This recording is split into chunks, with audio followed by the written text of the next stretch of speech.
Je me tenais dans un coin de la salle de banquet, observant la fête de départ à la retraite de mon père se dérouler comme une représentation soigneusement orchestrée dont j'étais la seule à ne pas avoir reçu le script.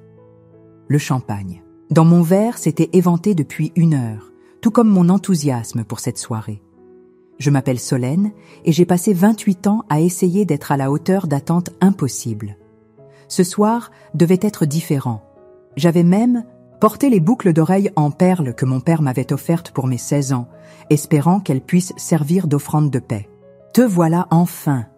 La voix de Pauline trancha à travers le brouhaha ambiant, aussi tranchante qu'un couteau.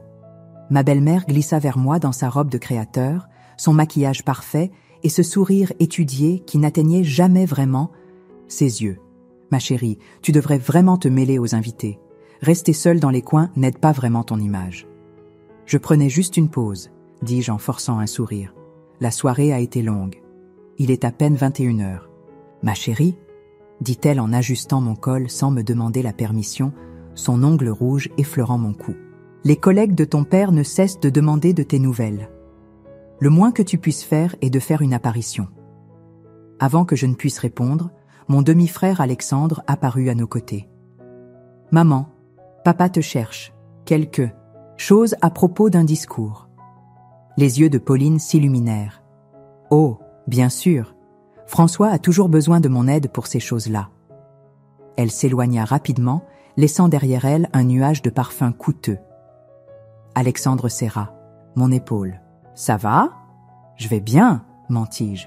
« Je me demande juste combien de temps je dois rester pour maintenir la façade de la famille parfaite. »« Solène ?» commença-t-il, mais il fut interrompu par le tintement d'un verre.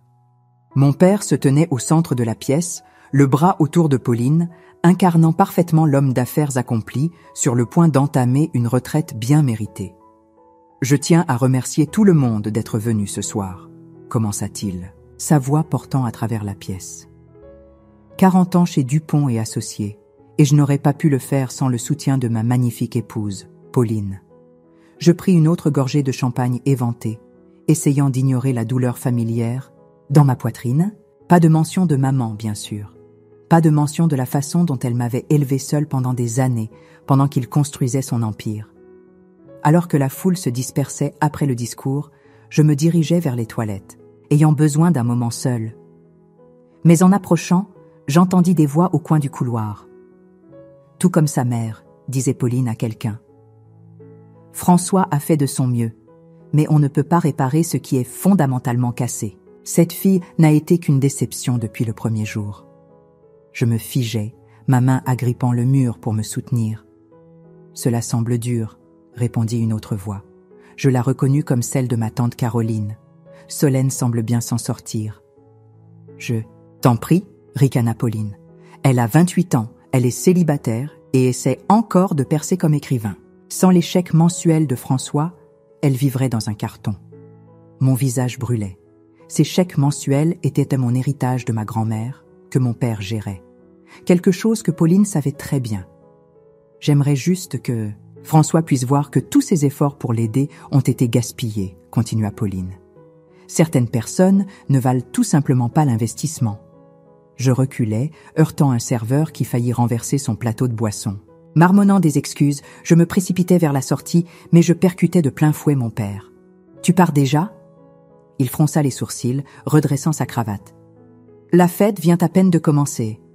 Je ne me sens pas bien, réussis-je, à dire. « Tu ne te sens jamais bien quand il s'agit d'obligations familiales, soupira-t-il. Ta mère était pareille, toujours à fuir quand les choses devenaient inconfortables. La comparaison avec ma mère, destinée à être une insulte, me sembla être une bouée de sauvetage à ce moment-là. Peut-être qu'elle avait raison, dis-je en le regardant dans les yeux. Son expression se durcit. Ne commence pas, Solène, pas ce soir. Quand alors, papa? Quand est-ce que c'est acceptable de parler de maman? Quand est-ce que c'est acceptable d'être autre chose que reconnaissante pour ta générosité et les conseils de Pauline? Tu fais une scène, me prévint-il, regardant autour de nous. Non, je fais une sortie, dis-je en retirant les boucles d'oreilles en perles et en les pressant dans sa main. Félicitations pour ta retraite. Je suis sûre que Pauline t'aidera à en profiter de chaque minute. Alors que je m'éloignais, J'entendis la voix de Pauline derrière moi. « François, chéri, tout va bien ?» Je n'attendis pas d'entendre sa réponse. Au lieu de cela, je poussai les lourdes portes dans l'air frais de la nuit, mes mains tremblant alors que je cherchais mon téléphone. Je fis défiler mes contacts jusqu'à ce que je trouve le numéro que j'évitais depuis des années. Maman. Ma voix se brisa lorsqu'elle répondit. « Je pense qu'il est temps qu'on parle. » 2 jours après le désastre de la fête de départ à la retraite, j'étais assise en face de ma mère dans un café tranquille, étudiant le visage que je n'avais pas vu en personne depuis 15 ans. Marianne avait l'air différente de mes souvenirs.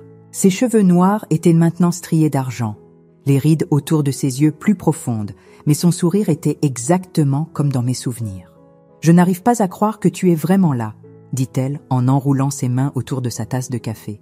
« Je suis passée devant ton appartement tant de fois, voulant frapper à la porte.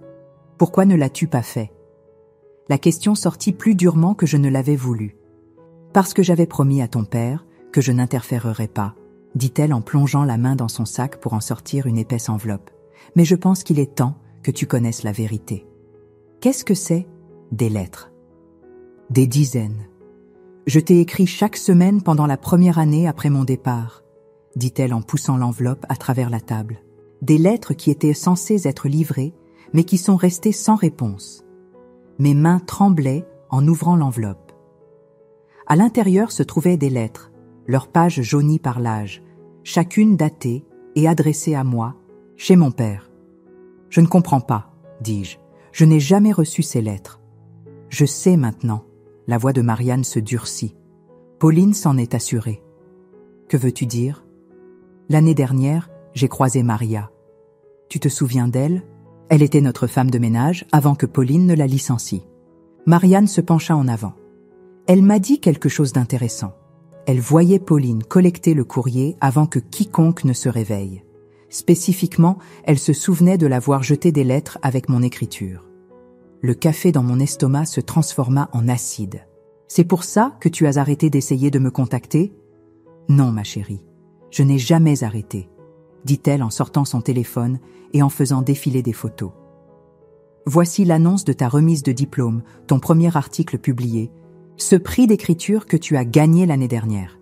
J'ai suivi tout ce que tu as fait. » « Comment ? » ?»« Ta cousine Nathalie, elle m'a tenue informée, m'a envoyé des photos. » Elle fit une pause. « Je sais que j'aurais dû essayer plus fort de te contacter directement, mais Pauline avait convaincu ton père que j'étais instable, que le contact avec moi te serait nuisible. »« Papa l'a cru, chuchotai-je, bien que je connaisse déjà la réponse.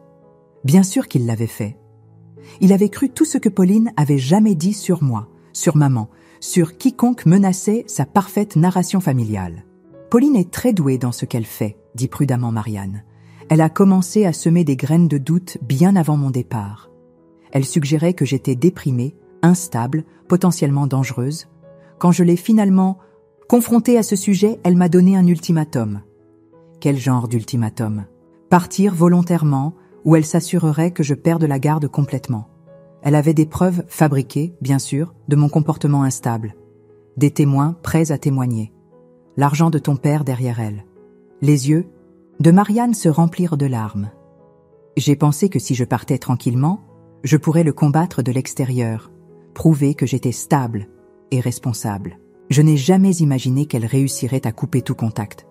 Mon téléphone vibra. Un message d'Alexandre. « Où es-tu » ? Papa panique à propos de l'histoire des boucles d'oreilles. Je l'ignorais.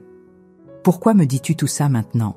Parce que tu es prête à l'entendre et parce que j'ai des preuves. » Elle sortit une autre enveloppe, celle-ci contenant ce qui ressemblait à des documents juridiques. « Ton oncle Sylvain, il est avocat maintenant. Il m'a aidé à rassembler des preuves, des relevés bancaires montrant des paiements à de faux témoins, des emails entre Pauline et ses amis coordonnant leurs histoires. Même une confession de l'un d'entre eux qui se sentait coupable après toutes ces années. Je fixais les documents, ma vision se brouillant. Tout ce temps, toutes ces années, à penser que tu m'avais abandonnée. Je sais, ma chérie. Je suis tellement désolée, dit-elle en tendant la main à travers la table pour prendre la mienne. J'aurais dû me battre plus fort. Non, dis-je en serrant sa main. Tu t'es battue. Pauline s'est juste assurée que nous ne le sachions jamais. Téléphone vibra à nouveau. Cette fois, c'était Pauline. Ton père est très déçu de ton comportement. Appelle-le immédiatement. Une clarté froide s'installa en moi. Maman, j'ai besoin de ton aide pour quelque chose. N'importe quoi. Ces lettres, les preuves, serais-tu prête à les partager? Tout? Elle étudia mon visage. À quoi penses-tu? Je pense qu'il est temps que tout le monde connaisse la vérité sur Pauline. Pas seulement ce qu'elle t'a fait, mais tout. La manipulation, les mensonges, tout. Je me redressai sur ma chaise. Mais je dois être maligne à ce sujet. Maligne? Stratégique, précisai-je. Tu as dit que l'oncle Sylvain t'avait aidé? Avec les preuves? Elle sourit. Il dit toujours que le timing est tout dans des cas comme celui-ci. Alors, parlons-lui, dis-je, en me levant et en rassemblant les lettres et les documents. J'en ai assez de laisser Pauline écrire l'histoire. De notre famille. Alors que nous quittions le café, mon téléphone vibra une dernière fois. Un message de Nathalie. J'ai entendu dire que tu as enfin rencontré tante Marianne. Prête à soulever l'enfer, cousine? Pour la première fois depuis des jours, je souris. L'enfer n'allait pas seulement être soulevé, il allait être orchestré. Le Guesca. Bureau de l'oncle Sylvain sentait le cuir et le café, et le mur de livres de droit derrière son bureau formait le décor parfait pour notre conseil de guerre improvisé. Nathalie était perchée sur le bord de son bureau, tandis que maman et moi étions assises dans les fauteuils des visiteurs, étalant nos preuves. « C'est toute une collection », dit Sylvain en ajustant ses lunettes de lecture. Relevés bancaires, email, déclaration de témoins, Pauline n'était pas aussi prudente qu'elle le pensait. Les gens comme elle ne le sont jamais, intervint Nathalie. Ils deviennent arrogants. Je ramassai l'une des vieilles lettres de maman, fine comme du papier à cigarette à force d'être relue. Je veux confronter papa avec ça aujourd'hui. Doucement, dit Sylvain en levant la main. Le timing est crucial ici. Ton père est sous l'influence de Pauline depuis des décennies. Si nous ne gérons pas cela correctement, il rejettera tout comme une fabrication. La porte s'ouvrit et Alexandre entra, faisant sursauter tout le monde. « Désolé d'être en retard », dit-il en fermant la porte derrière lui. « J'ai dû m'assurer que maman ne me suivait pas. »« Alexandre », dis-je en me levant, « que fais-tu ici ?» Nathalie sourit. « Je l'ai appelé. Je t'avais dit qu'il n'était pas aussi aveugle qu'il le prétendait. » Alexandre s'approcha du bureau, mal à l'aise dans son costume et sa cravate. Il ramassa l'un des documents. J'ai soupçonné que quelque chose n'allait pas depuis des années. La façon dont maman, je veux dire Pauline, contrôlait toujours le récit, la façon dont elle interceptait le courrier et filtrait les appels. Il me regarda. « Tu te souviens quand tes lettres d'acceptation à l'université ont mystérieusement disparu? C'était elle. Je les ai trouvées dans son tiroir, de bureau en cherchant des timbres. Il s'assit lourdement. J'aurais dû te le dire à l'époque, mais c'est ta mère, terminai-je. Je comprends. C'est aussi une manipulatrice menteuse qui a détruit la relation de ma sœur avec sa mère, dit-il fermement. Ça compte. Plus. Sylvain s'éclaircit la gorge. L'implication d'Alexandre change la donne. Nous avons maintenant une perspective interne qui pourrait être cruciale. Plus que ça, ajouta Alexandre. J'ai accès à son ordinateur. Elle n'est pas aussi férue de technologie qu'elle le pense. J'ai trouvé des emails intéressants entre elle et son amie Sandra sur leur alignement d'histoire concernant le départ de Marianne. Les mains de maman tremblèrent alors qu'elle atteignait sa tasse de café. Sandra était l'une des témoins qui prétendait que j'étais instable. J'ai ces emails juste ici, dit Alexandre en sortant une clé USB, avec quelques relevés financiers intéressants que j'ai trouvés en aidant papa avec la préparation des impôts. Sylvain brancha la clé, parcourant le contenu. C'est excellent. Mais nous devons encore être stratégiques sur la révélation. Papa organise un dîner de famille le week-end prochain, dit Alexandre. Pour célébrer sa première semaine de retraite, tout le monde sera là. Les yeux de Nathalie s'illuminèrent. Timing parfait, assez public pour empêcher une dissimulation, assez privé pour maintenir la dignité. Je me fiche de la dignité, répliquai-je. Je me soucie de la justice. La justice sans stratégie n'est que de la vengeance, dit doucement Sylvain. Et la vengeance a tendance à se retourner contre nous. Mon téléphone vibra. Un autre message de Pauline. Dîner de famille samedi prochain. Porte quelque chose d'approprié. Nous devons discuter de ton comportement récent. Elle prépare quelque chose aussi, dis-je en montrant le message. Elle ne laissera pas passer l'incident de la fête de retraite sans réponse. Alors nous serons prêts, dit maman, sa voix plus forte que je ne l'avais entendue de toute la journée. Tous ensemble. Je devrais y aller, dit Alexandre en se levant. Papa m'attend pour déjeuner. Mais d'abord... Il sortit son téléphone, faisant défiler les photos jusqu'à ce qu'il trouve ce qu'il cherchait. Tu te souviens de cette boîte antique que Pauline garde dans son placard, celle que personne n'a le droit de toucher? Nous nous rassemblâmes autour de son téléphone. La photo montrait une collection de lettres, de cartes et ce qui ressemblait à des chèques d'anniversaire, tous adressés à moi. Il y a plus, dit-il, en faisant glisser vers une autre photo. Relevé de fonds d'études. On dirait que grand-mère t'a laissé beaucoup plus que ce que papa te donne mensuellement. La pièce devint silencieuse. Même Nathalie semblait choquée. C'est du vol, dit finalement Sylvain. Clair et documenté. Je serrai le bord du bureau, mes jointures blanches. Toutes ces années où elle me traitait de fardeau financier, alors qu'elle volait littéralement mon héritage. Ça va très bien passer au dîner, termina Nathalie. Alexandre se dirigea vers la porte, s'arrêtant la main sur la poignée. Serette, pour ce que ça vaut, je suis désolée d'avoir mis si longtemps à intervenir. Tu es là maintenant, dis-je. C'est ce qui compte. Après son départ, Sylvain commença à organiser les documents dans des dossiers. 1 semaine pour se préparer. Nous aurons besoin de chaque minute. Que faisons-nous en premier? Demandai-je. D'abord, sourit-il d'un air sinistre. Nous faisons des copies. Beaucoup de copies. Ensuite, nous planifions exactement comment cette histoire va se dérouler. Je regardais les preuves étalées sur son bureau. Des années de mensonges et de manipulations réduites à du papier et des pixels.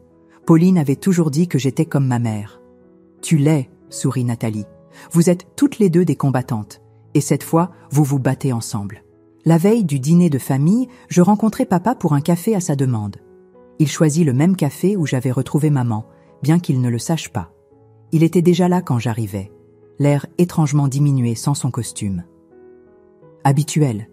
Tu es en retard, » dit-il en poussant un cappuccino vers moi. « Circulation, » dis-je en m'asseyant, notant les cernes sombres sous ses yeux. « Tu voulais parler ?»« Pauline s'inquiète pour toi, » dit-il en remuant inutilement son café. « Elle dit que tu évites ses appels. » J'ai été occupée. Trop occupée pour répondre à mes appels aussi ? Il se pencha en avant. « Que se passe-t-il ?»« Avec toi ces derniers temps, Solène. D'abord la scène à ma fête de retraite, maintenant cette distance. Peut-être que je suis juste fatiguée de faire semblant, dis-je en observant attentivement sa réaction. De faire comme si tout allait bien alors que ce n'est pas le cas. Il fronça les sourcils. Qu'est-ce que c'est censé vouloir dire ? T'es-tu déjà demandé pourquoi maman était vraiment partie ? Son visage se durcit. Nous ne discuterons pas de ta mère. Pourquoi ? Parce que Pauline l'a dit ? Je sortis l'une des vieilles lettres de maman. Pas l'original, mais une copie. Savais-tu à propos de celle-ci ? Il fixa la lettre, la reconnaissance, vacillant sur son visage. Où as-tu eu ça ? De maman. Il y en a des dizaines d'autres qu'elle m'a écrites et que je n'ai jamais reçues. Tu veux deviner pourquoi ? Ta mère nous a abandonnés, dit-il, mais sa voix manquait de sa conviction habituelle. Elle était instable. Selon qui ? Pauline ? Ses amis soigneusement entraînés ? Je sortis un autre document, un relevé bancaire montrant des paiements à Sandra. Savais-tu que ta femme payait des gens pour mentir sur l'état mental de maman ? Il saisit le papier, le parcourant avec des yeux écarquillés. Ça pourrait être faux. Ça ne l'est pas. Et il y en a plus. Tellement plus, papa. Je me penchai, en avant, y compris des preuves que Pauline a volé mon héritage. La couleur quitta son visage. Quoi ? Demande-lui à propos de la boîte antique dans son placard. Demande-lui à propos du fonds d'études de grand-mère. Je me levai. Ou mieux, encore, viens dîner demain et vois toutes les preuves par toi-même. Assieds-toi, dit-il brusquement. Tu ne peux pas juste lâcher quelque chose comme ça et partir. Pourquoi pas ? N'est-ce pas ce que tout le monde m'a fait toute ma vie ? Lâcher des bombes et partir ? Je saisis mon sac. Pour une fois, papa, essaie de regarder les preuves au lieu de simplement croire ce que Pauline te dit. Mon téléphone vibra. Un message d'Alexandre. Maman fouille ta vieille chambre. Elle cherche quelque chose de spécifique. Elle semble paniquée. Je montrai le message à papa. On dirait que quelqu'un devient nerveux. Il fixa le téléphone, puis les documents, puis moi. J'ai besoin de temps pour traiter tout ça. Tu as eu 20 ans pour traiter la vérité. Tu as simplement choisi de ne pas la voir. Je me dirigeais vers la porte, puis me retournai. Oh, et papa, peut-être devrais-tu demander à Pauline à propos de Maria, notre ancienne femme de ménage. Elle a des histoires intéressantes à raconter. Je le laissai assis là, fixant sa tasse de café. Dehors, Nathalie m'attendait dans sa voiture. « Comment ça s'est passé ?» demanda-t-elle alors que je montais. Phase 1 terminée. Il était branlé. Je vérifiais mon téléphone. 3 appels manqués de Pauline déjà. Alexandre dit qu'elle fouille ma vieille chambre, probablement à la recherche de tout ce qu'elle aurait pu manquer, toute preuve qu'elle n'aurait pas détruite. Nathalie s'engagea dans la circulation. L'oncle, Sylvain a Maria prête pour demain. Elle sera là juste après le plat principal. Timing parfait pour le dessert, dis-je d'un ton sinistre. Comment va maman? Nerveuse mais prête. Elle et Sylvain finalisent tout maintenant. Elle me jeta un coup d'œil. Tu es sûr de vouloir aller jusqu'au bout? Ça va devenir moche. Ça a été moche pendant 20 ans. Au moins maintenant, ce sera honnête. Mon téléphone vibra à nouveau. Cette fois, un message de papa. Nous devons parler plus de tout ça bientôt. Il craque, observa Nathalie. Pauline doit perdre la tête en ce moment, voyant son monde parfait s'effondrer. Nous nous arrêtâmes devant mon appartement, mais je ne sortis pas immédiatement. Et si on se trompait?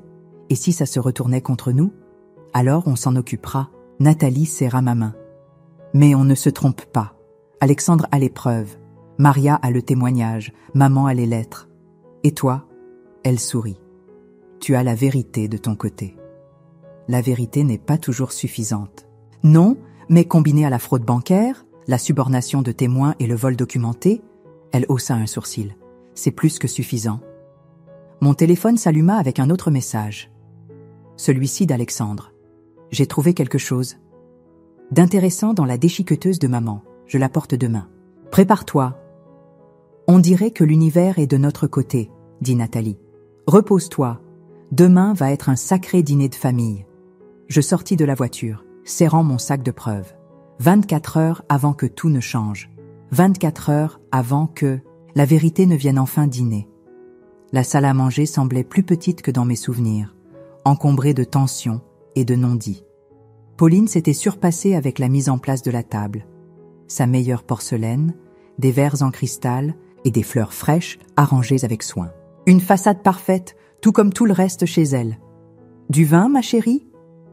Elle tenait la bouteille au-dessus de mon verre, son sourire tendu. Non merci, je veux garder l'esprit clair ce soir. Sa main trembla légèrement alors qu'elle se tournait pour remplir le verre de papa à la place.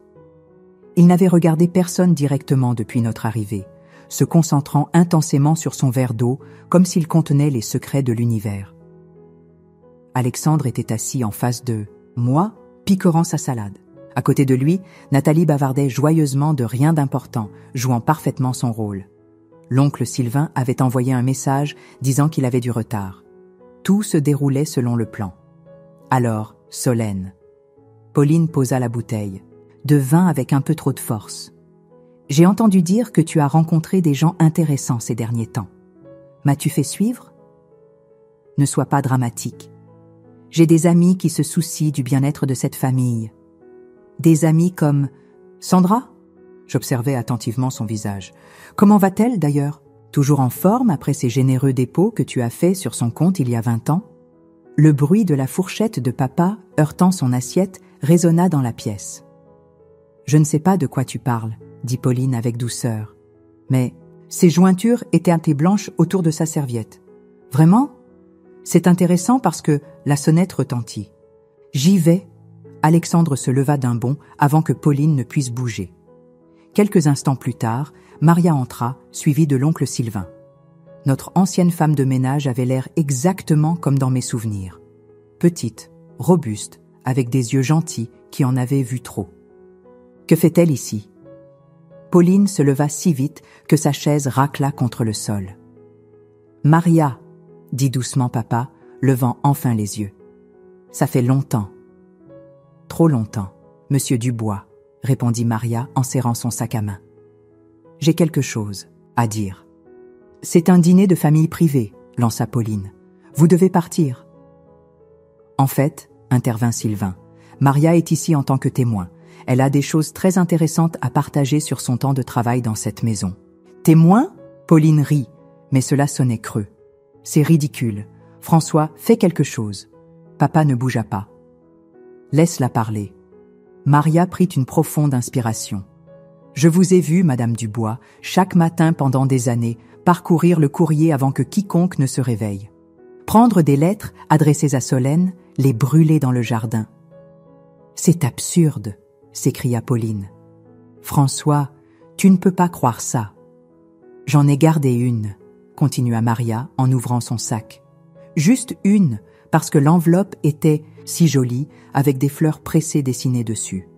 Je me suis sentie coupable pendant des années de ne pas l'avoir donnée à Solène, mais j'avais peur de perdre mon emploi. » Elle sortit une enveloppe fanée. C'est une carte d'anniversaire, de sa mère. La pièce devint silencieuse. Papa tendit la main vers l'enveloppe, les mains tremblantes. « Pendant qu'on partage ?» Alexandre se leva, sortant des papiers de sa veste. « J'ai trouvé ça dans la déchiqueteuse hier soir. Je n'ai pas eu le temps de tout reconstituer, mais l'entête de la banque est assez claire. Quelque chose à propos d'un fonds fiduciaire. Tu as fouillé dans mes papiers privés ?» La voix de Pauline monta d'une octave. « Comme tu as fouillé ma chambre hier, » répliquai-je. « À la recherche de preuves que tu aurais pu manquer ? Je n'ai pas à écouter ça. » Pauline se leva brusquement de la table. « François, nous partons. »« Assieds-toi, Pauline, » dit papa d'une voix calme mais ferme. « Je veux entendre le reste. »« Le reste ?» Elle rit hystériquement. « Il n'y a pas de reste. C'est évidemment une attaque coordonnée contre moi, contre notre famille. »« Notre famille ?» Je me levai lentement. « Tu veux dire la famille que tu as créée en détruisant la mienne ? En payant des gens pour mentir sur ma mère ? En volant mon héritage ? » « Tout ce que j'ai fait était pour cette famille, » cria Pauline. « Non, » dit une nouvelle voix depuis la porte. « Tout ce que tu as fait était pour toi-même. » Maman se tenait là, élégante et composée, avec d'autres documents en main. Le visage de Pauline passa du rouge au blanc. « Tu ne peux pas être ici. »« L'ordonnance restrictive a expiré il y a 15 ans, » intervint Sylvain, « et était basée sur de faux témoignages de toute façon. Comme Sandra l'a récemment admis dans une déclaration sous serment. »« Sandra ne ferait jamais. »« Elle l'a fait, » l'interrompis-je. « Il s'avère que la culpabilité finit par rattraper les gens, tout comme le karma, François. » Pauline se tourna vers mon père, sa voix désespérée. « Tu ne peux pas croire ces mensonges. Après tout ce que nous avons construit sur quoi, Pauline ?» Il la regarda enfin dans les yeux. « Sur la manipulation, le vol, la destruction ?» De preuves, il leva la carte d'anniversaire de maman. « Sur le fait d'empêcher une enfant de communiquer avec sa mère ?» La façade parfaite se brisa enfin. Le visage de Pauline se tordit de rage alors qu'elle saisissait son verre de vin et le lançait contre le mur. Le liquide rouge coula le long du papier peint coûteux comme du sang. « Tu veux la vérité ?» cria-t-elle. « Très bien, parlons de la vérité. Toute la vérité. » Alexandre croisa mon regard et hocha légèrement la tête. Tout se mettait en place exactement comme prévu. Le véritable spectacle allait commencer. La vérité. Pauline arpentait la salle à manger comme un animal en cage. « La vérité, c'est que j'ai sauvé cette famille. Ta précieuse Marianne était faible, pathétique, toujours à pleurnicher sur son art et ses rêves pendant que François travaillait à en mourir. »« Ce n'est pas vrai, » intervint maman en entrant complètement dans la pièce. « J'ai soutenu la carrière de François. J'ai élevé notre fille pendant qu'il construisait son entreprise. Tu le retenais. » Pauline fit volte-face. « J'ai vu son potentiel. Je savais ce qu'il pouvait devenir avec les bons conseils. »« Tu veux dire avec la bonne manipulation ?» dis-je. « Parle-nous de Sandra, Pauline. Parle-nous de comment tu as orchestré toute cette histoire. » Elle rit d'un rire aigu et fragile. « Sandra était facile. Ils étaient tous faciles. Quelques milliers d'euros par-ci, une promotion promise par-là. Les gens diront n'importe quoi si vous en faites valoir la peine. Le visage de papa était devenu livide. Tu as payé des gens pour mentir sur l'état mental de Marianne? J'ai créé un récit qui tiendrait devant un tribunal, lança Pauline. Un qui te permettrait de te concentrer sur ta carrière sans son bagage émotionnel qui te tirait vers le bas. Et les lettres, insistai-je. L'héritage? Tu veux parler d'argent? Elle se précipita vers le buffet, ouvrant brusquement un tiroir. Tiens, voilà tes précieux relevés du fonds fiduciaire. Oui, j'en ai redirigé une partie. Il fallait bien que quelqu'un gère la générosité ridicule de ta grand-mère. Alexandre ramassa l'un des relevés. Maman, c'est de la fraude. C'est de la gestion financière familiale, rétorqua-t-elle. Elle se tourna vers papa. Tout ce que j'ai fait, chaque chose, c'était pour protéger ce que nous avons construit. Cette maison, ta carrière, notre réputation, j'ai tout façonné, en s'en tassant. Détruisant des preuves, intervint Sylvain. En interceptant du courrier, ajouta maman. C'est un délit fédéral, Pauline. Oh, s'il vous plaît, quelques cartes d'anniversaire, quelques lettres larmoyantes. Je protégeais Solène de l'instabilité de sa mère. Non, la voix de maman trancha la pièce comme de l'acier. Tu te protégeais toi-même. Maria, montre-leur. Maria sortit un petit carnet. J'ai tenu un journal de tout ce que j'ai vu. Date, heure, ce que Madame Dubois faisait avec le courrier qui venait à la maison quand Monsieur Dubois était absent. Vous m'avez espionné? La voix de Pauline tremblait. Vous n'étiez qu'une domestique. J'étais un témoin, dit calmement Maria. Et j'ai vu comment vous avez tout planifié, étape par étape. Les faux témoins, les appels inquiets à Monsieur Dubois sur le comportement de sa femme, la façon dont vous avez isolé Madame Marianne de ses amis. Ce n'était pas seulement maman, n'est-ce pas? Je m'approchai de Pauline. Parle-nous de mes lettres d'acceptation à l'université, des offres d'emploi que tu as interceptées. Tu n'étais pas prête. Elle s'agrippa au bord du buffet. Tu ne l'es toujours pas, tout comme ta mère, toujours à vouloir plus que ce que tu mérites. Ce que ma fille mérite, papa se leva lentement, c'est son héritage. Ce qu'elle méritait, c'était une relation avec sa mère. Ce qu'elle méritait, c'était la vérité. La vérité? Pauline rit à nouveau, mais des larmes coulaient maintenant sur son visage. La vérité, c'est que je t'ai rendue célèbre. J'ai fait de cette famille ce qu'elle est. Sans toi, interrompit Alexandre, nous aurions peut-être été une vraie famille, au lieu de cette représentation. Espèce d'ingrat! Elle se jeta sur les documents dans ses mains, mais Sylvain s'interposa. Je ne ferais pas ça si j'étais vous, dit-il calmement. Ce sont des copies de toute façon. Les originaux sont en sécurité dans mon bureau, avec la déclaration sous serment de Sandra, les entrées du journal de Maria et les preuves de votre fraude financière. Vous ne pouvez rien prouver. En fait, Alexandre sortit son téléphone. Nous le pouvons. J'ai enregistré tout ce que tu viens de dire sur le paiement de témoins, le détournement de fonds, la destruction de courriers. C'est une sacrée confession. Toute combativité sembla soudain quitter Pauline. Elle s'effondra sur une chaise, son mascara coulant sur ses joues. François, je t'en prie. Tout ce que j'ai fait, c'était pour nous. Non, Pauline, dit papa en s'approchant de maman et en lui prenant la main. Tout ce que tu as fait, c'était pour toi-même. Et maintenant, tu vas en subir les conséquences. Qu'allez-vous faire? Demanda-t-elle d'un air sauvage, regardant autour d'elle. Me dénoncer? Détruire la réputation de notre famille? La réputation que tu as construite sur des mensonges, dis-je en ramassant l'une des vieilles lettres de maman. Je pense que la vérité sera rafraîchissante. Vous le regretterez, siffla-t-elle. Tous autant que vous êtes. Le seul regret, dit doucement papa, c'est de ne pas avoir vu clair en toi plus tôt. Il se tourna vers Sylvain. Que faisons-nous maintenant? Maintenant, sourit sinistrement mon oncle. Nous apportons tout ceci aux autorités. Fraude postale, subornation de témoins, vol financier. La police sera très intéressée. Pauline se leva en chancelant. Je veux mon avocat. Bonne idée, acquiesça Sylvain. Vous allez en avoir besoin. Comme sur un signal, la sonnette retentit à nouveau. Cette fois, quand Alexandre ouvrit la porte, 2 officiers de police entrèrent dans le vestibule. Timing parfait. murmura Nathalie en sortant son téléphone pour enregistrer ce qui allait se passer ensuite. Je regardais le monde soigneusement construit de Pauline s'effondrer autour d'elle, pièce par pièce parfaite.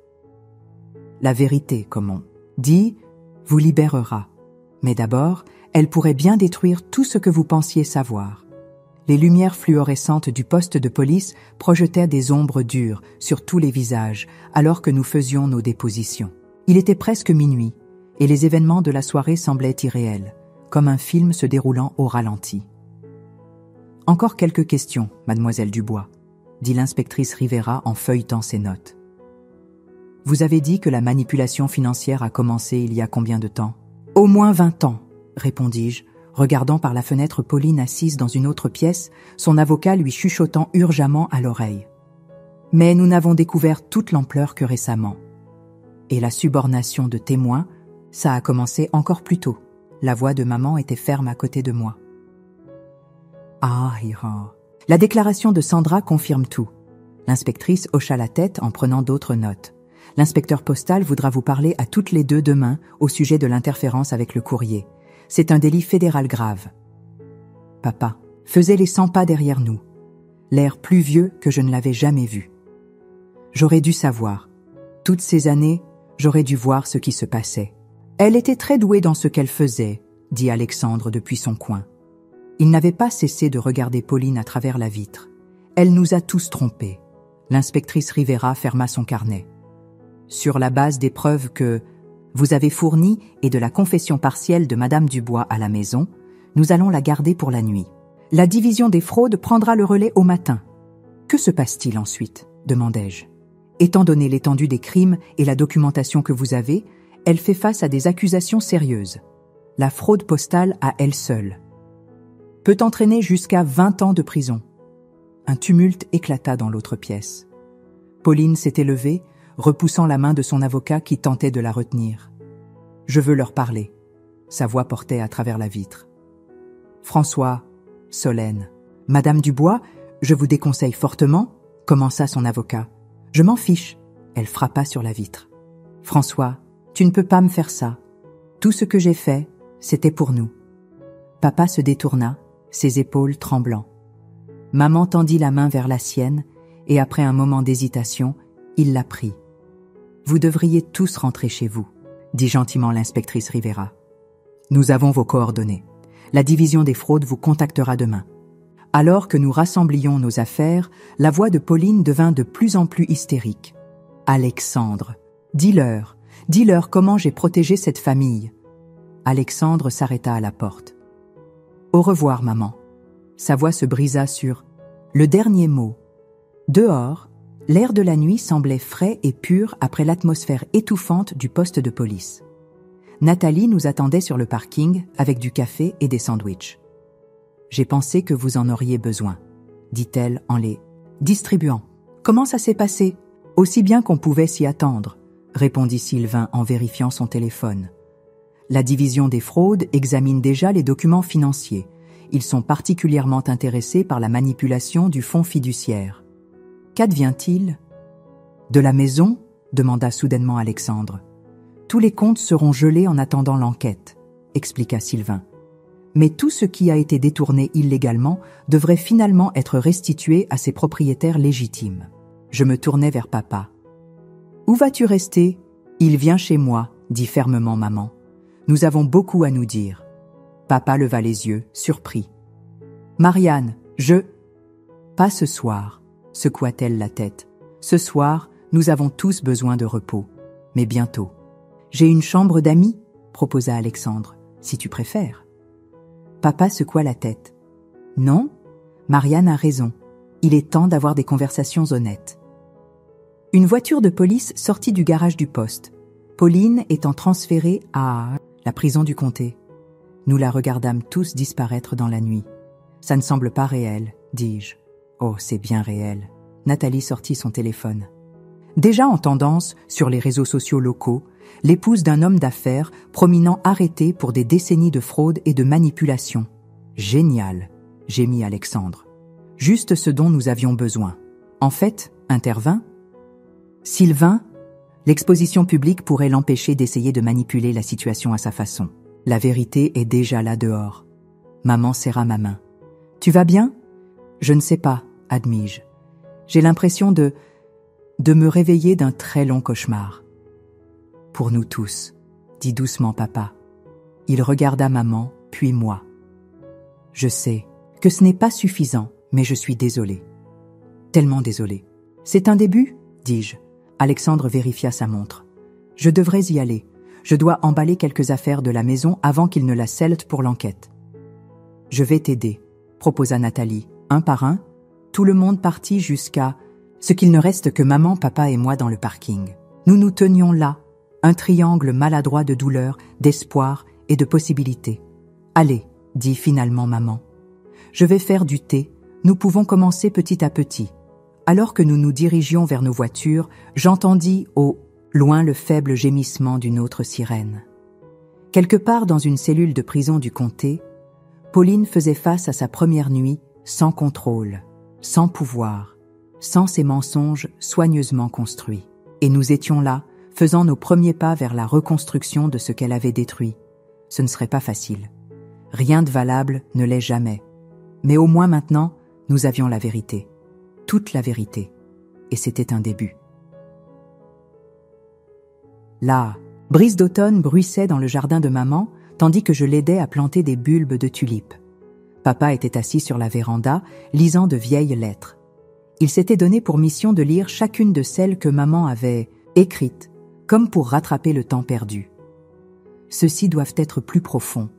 Maman me montra, creusant le trou quelques centimètres de plus. Sinon, ils gèleront. Mon téléphone vibra.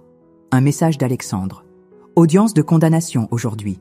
Tu viens ? » « Je ne peux pas, » tapai-je en réponse. « Certaines choses sont plus importantes. » Maman me surprit en train de regarder le téléphone.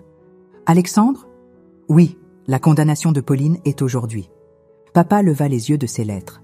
« Tu es sûr que tu ne veux pas y aller ? » « Je suis exactement là où je dois être, » dis-je en enfonçant un autre bulbe dans la terre. De plus, Sylvain s'occupera de tout. La porte grinça alors que Nathalie sortait avec un plateau de limonade. « Quelqu'un a soif ? » « Au fait, ton éditeur a appelé, Solène. Ils sont enthousiastes à propos du manuscrit. » J'essuyais la terre de mes mains. Il devrait l'être. La vérité est vraiment plus étrange que la fiction. Et plus rentable, sourit Nathalie. Il parle déjà de droits cinématographiques. Ne nous emballons pas, dis-je, mais je ne pus m'empêcher de sourire.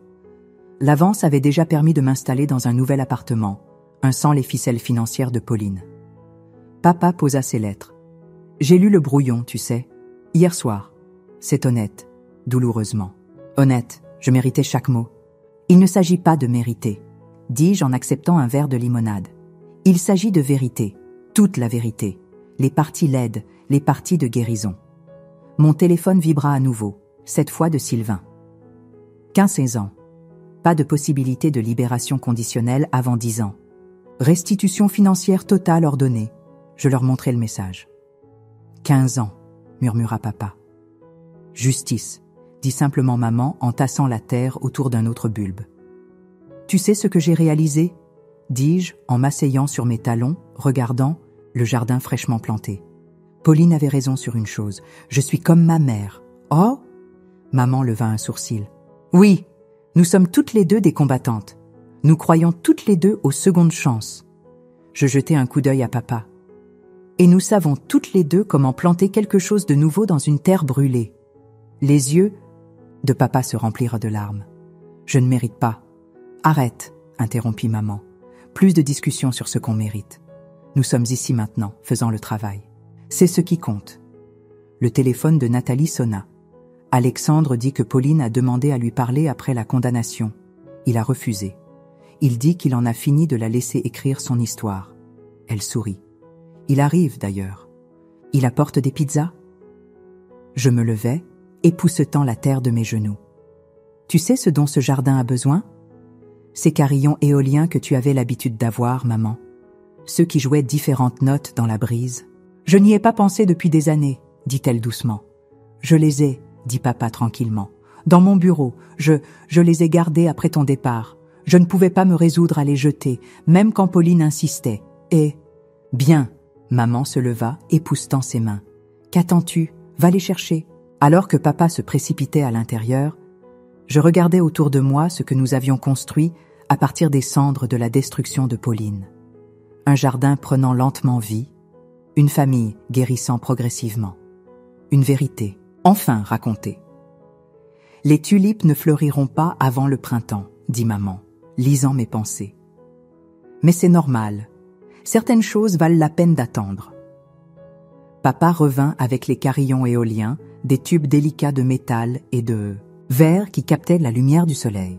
Ensemble, nous les accrochâmes au porche, leur douce musique emplissant l'air. La voiture d'Alexandre se gara dans l'allée, des boîtes de pizza en équilibre dans une main, une bouteille de vin dans l'autre. J'espère que tout le monde aime. La pepperoni.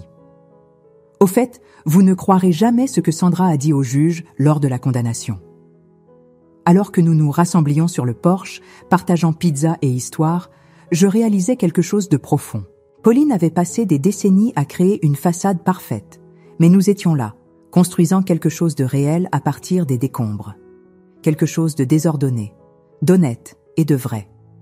Les carillons éoliens tintaient dans la brise, leurs notes se mêlant aux rires et aux conversations.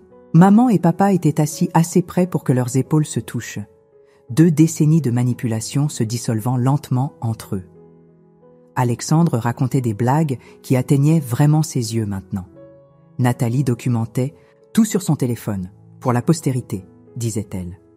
Et moi, j'observais tout cela, mémorisant chaque détail pour mon prochain chapitre. Pas seulement dans le livre, mais dans la vie, parce que c'est ça, la vérité. Une fois libérée, elle crée sa propre forme de beauté. Pas le genre poli et parfait que Pauline avait fabriqué, mais quelque chose de sauvage, de réel et d'irrésistible, comme des tulipes poussant à travers la terre d'hiver, promettant le printemps. Fin de l'histoire.